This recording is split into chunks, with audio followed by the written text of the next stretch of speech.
আসসালামু আলাইকুম, welcome back to my channel. তো বন্ধুরা, আপনাদের সবাইকে স্বাগত জানাচ্ছি। সাথে আছি আমি মিনহাজ মির্জা। তো আপনাদের অনেকদিন পরে নিয়ে আসলাম আমার বিড়ালগুলোর কাছে। যে দেখতে পাচ্ছেন আমার বিড়ালগুলা রিচ আর অ্যাঞ্জেল। তো ওরা সবসময় আমার দরজার সামনে শুয়ে থাকে। আর বিশেষ করে রুমে তো সবসময় এসি চলে, রুমের ভিতরে তো একদম ঠান্ডা। তো দরজার যে সামান্য ফাঁক আছে, এই ফাঁক দিয়া বাইরের দিকে এসির ঠান্ডা হাওয়া বাইরে আসে।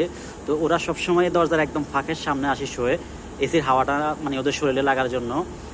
তো এই যে দেখতে পাচ্ছেন রিচ শুয়ে আছে, এই যে অ্যাঞ্জেলও এখানে শুয়ে আছে। অ্যাঞ্জেল এতক্ষণ ওখানে রিচের পাশে এখানে শোয়া ছিল। তো আমি যখন দরজা খুলি বাইরে আমাকে দেখে এক সাইড হয়ে গেছে, আমাকে জায়গা দিয়ে দিছে বাইরে হওয়ার জন্য। তো ওরা আমার খুবই শখের বেড়াল। এই যে দেখতে পাচ্ছেন অ্যাঞ্জেল, এই যে না এই যে অ্যাঞ্জেল, আর এটার বাচ্চা হলো এটা রিচ। এই যে রিচে শুয়ে আছে এসির হাওয়ার সামনে, ফাঁক দিয়ে এসির হাওয়া আসতেছে, এসির হাওয়া নিচ্ছে। আর এই যে ওদের খাবারের ব্যবস্থা, এখানে সবসময় ওদের খাবার দেওয়া থাকে। যে আমি কিছুক্ষণ আগে খাবার দিয়েছি, খাবার খেয়ে বাকিগুলো রয়েছে এই যে আছে। আর এখানে সবসময় পানি দেওয়া থাকে, ওইখান থেকে ওরা পানি খায়। এই যে দেখুন আমার রিচ অ্যাঞ্জেল কিভাবে বসে আছে আর কিভাবে শুয়ে আছে। একদম ওরা আমার সব কথা শুনে, সব কিছু বুঝে। আমি যা বলি তা শুনে বুঝে।